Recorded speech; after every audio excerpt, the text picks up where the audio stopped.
Monsieur le Président, la question du Sahara occidental est un trou noir dans l'histoire de la décolonisation que les Nations Unies ont le devoir de parachever.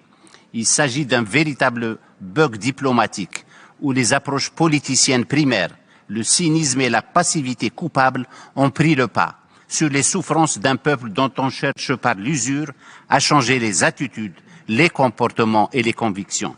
Cette incivilité diplomatique est non seulement oublieuse d'un vaste exposé historique de la vraie vie, des vrais gens, mais elle cherche à entraîner l'Organisation des Nations Unies dans une réécriture et un modèle de pensée où l'agresseur cherche et tente à se sentir légitime parmi nous.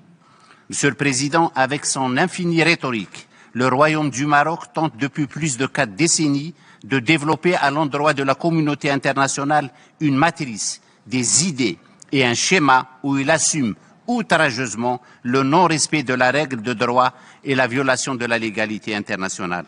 J'aimerais rappeler au plénipotentiaire du Royaume, au cas où la mémoire serait oublieuse, qu'à la faveur de l'accord diplomatique du 28 mai 1956 signé avec la France, son pays déclarait au titre de la succession assurer, je cite, les obligations résultant des traités internationaux passés par la France au nom du Maroc, ainsi que celles qui résultent des actes internationaux relatifs au Maroc qui n'ont pas fait ou donné lieu à des observations de sa part.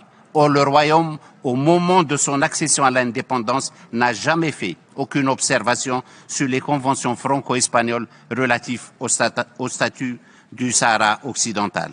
Monsieur le Président, l'Algérie a foi en le multilatéralisme, raison pour laquelle elle a fait et continuera de faire le plaidoyer des causes justes des peuples opprimés et des communautés sans voix. Sa trajectoire historique et son ADN le lui dictent.